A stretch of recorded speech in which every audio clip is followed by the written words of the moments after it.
টি-20 world cup বিতর্কে পাকিস্তান ও বাংলাদেশ ইংল্যান্ডের পর কি এখন শ্রীলঙ্কারও সমর্থন পেল? কেন বলছি তার কারণ Sri Lanka cricket board Pakistan cricket বোর্ডকে একটা লম্বা চওড়া বিস্তারিত চিঠি লিখেছে, লেটার লিখেছে।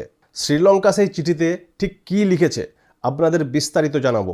দেখুন, এই মুহূর্তে ভাই টি-20 বিশ্বকাপের যা অবস্থা, তাতে গোটা বিশ্ব দুভাগে ভাগ হয়েছে। অর্থাৎ টি-20 বিশ্বকাপ নিয়ে দুখানা গোষ্ঠী তৈরি হয়েছে, দুখানা দল তৈরি হয়েছে। প্রথম দল হচ্ছে পাকিস্তান এবং বাংলাদেশ, আর দ্বিতীয় দল হচ্ছে ভারত বা আইসিসি, যাই বলুন না কেন। কিন্তু ভাই এখন এই পাকিস্তান এবং বাংলাদেশের দিকে না বিশ্বের আরও অনেক দল তাদের সাপোর্টে দাঁড়াচ্ছে। ইংল্যান্ডের প্রাক্তন অধিনায়ক নাসির হুসেন গতকাল একটা মন্তব্য দিয়েছে।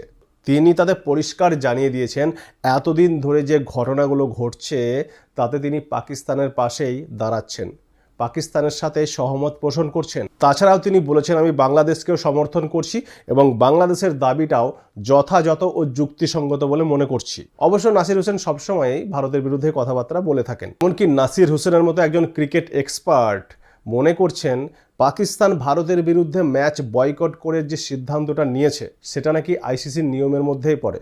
ভাবুন একবার। এবং নাসির হোসেনের কথায় পাকিস্তান ও বাংলাদেশ দুই দেশই এই বিতর্কে সঠিক পথেই এগোচ্ছে। এবারে আসি আসল প্রশ্নে। ইংল্যান্ডের সমর্থন পাওয়ার পর কি এখন বাংলাদেশ এবং পাকিস্তান শ্রীলঙ্কা ক্রিকেটেরও সমর্থন পেল?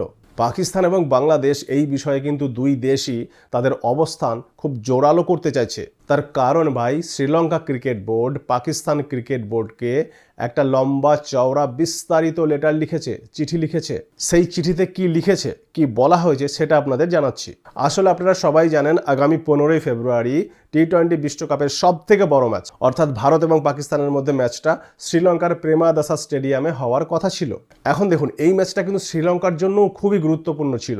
আমরা জানি পাকিস্তান সরকার বাংলাদেশের সমর্থনে এসে ভারতের বিরুদ্ধে ম্যাচ না খেলার সিদ্ধান্ত নিয়েছে। তার কারণ আইসিসি বাংলাদেশকে এই বিশ্বকাপের টুর্নামেন্ট থেকে অনিয়ম করে বাদ দিয়েছে, এটাই মনে করছে পাকিস্তান। তাই পাকিস্তান সরকার ঘোষণা করেছে তারা বিশ্বকাপ খেলবে, কিন্তু ভারতের বিরুদ্ধে তাদের ম্যাচগুলো বয়কট করবে। এখন দেখুন, পাকিস্তান যদি ভারতের বিরুদ্ধে ম্যাচগুলো না খেলে তাহলে কিন্তু শ্রীলঙ্কার খুব বড় ক্ষতি হতে পারে। এই পরিস্থিতিতে Sri Lanka cricket board Pakistan cricket বোর্ডকে একটা চিঠি লিখেছে। শ্রীলঙ্কা ক্রিকেট বোর্ড চিঠিতে স্পষ্ট জানিয়ে দিয়েছে, যখন 2009-এ পাকিস্তানে শ্রীলঙ্কান ক্রিকেট টিমের উপরে সন্ত্রাসবাদী হামলা করা হয়েছিল, তখন শ্রীলঙ্কার অনেক খেলোয়াড় কিন্তু আহত হয়েছিল, গুরুতর জখম হয়েছিল। এই বিভৎস হামলার কথা স্মরণ করিয়ে দিয়েছে শ্রীলঙ্কা পাকিস্তানকে। শ্রীলঙ্কা ক্রিকেট বোর্ড বলেছে তবুও সেই কঠিন সময়ে আমরা পাকিস্তানের পাশে ছিলাম, শ্রীলঙ্কা পাকিস্তানকে সাপোর্ট করেছিল, এই কথা মনে করিয়ে দিয়েছে শ্রীলঙ্কা ক্রিকেট। এবং পাকিস্তানের কাছে অনুরোধ করেছে তারা যেন ভারতের বিরুদ্ধে ম্যাচ না খেলার সিদ্ধান্তটা পুনর্বিবেচনা করে। চিঠিতে আরও বলেছে যে শ্রীলঙ্কা টি-20 মেন্স ওয়ার্ল্ড কাপ 2026-এর জন্য অধীর আগ্রহে অপেক্ষা করছে। বিশেষ করে শ্রীলঙ্কাকে হোস্ট নেশন হিসাবে এই ম্যাচগুলো দেওয়ার জন্য শ্রীলঙ্কা খুবই খুশি এবং উৎসাহিত। এবং ইতিমধ্যে আমরা সব ধরনের কমার্শিয়াল, লজিস্টিক্যাল, অপারেশনাল এবং সিকিউরিটির প্রস্তুতি সম্পন্ন করেছি।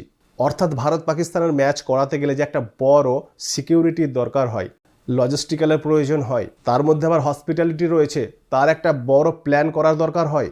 এবং এই ম্যাচের সব টিকিট অলরেডি 1 মাস আগেই বিক্রি হয়ে গেছে, স্টেডিয়াম একদম হাউসফুল। এইগুলো শ্রীলঙ্কা পরিষ্কারভাবে পাকিস্তানকে জানিয়ে দিয়েছে। তারা বলেছে এইবারে ভেবে দেখুন, এই ম্যাচের জন্য আমরা যে বিশাল বড় একটা প্রস্তুতি, এই সব ধরনের প্রস্তুতিগুলো নিয়ে রেখেছি, এই ম্যাচ অনুষ্ঠিত না হলে তার ফলে আমাদের বিশাল আর্থিক ক্ষতি হবে। বিশেষ করে এই ম্যাচের টিকিট 1 মাস আগে থেকেই সব বিক্রি হয়ে গেছে, একদম স্টেডিয়াম হাউসফুল। এবং শ্রীলঙ্কার সাধারণ মানুষও কিন্তু এই ম্যাচের জন্য অধীর আগ্রহে অপেক্ষা করছে।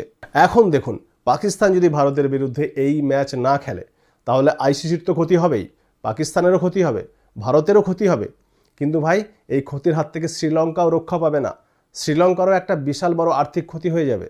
শ্রীলঙ্কা ক্রিকেট এই চিঠিতে আরও উল্লেখ করেছে, আমরা স্মরণ করিয়ে দিতে চাই পাকিস্তানকে 2009-এ শ্রীলঙ্কান ক্রিকেট টিমের উপরে সন্ত্রাসবাদী হামলা হওয়ার পর থেকে কোনো দেশ কিন্তু আর পাকিস্তানে খেলতে আসতো না।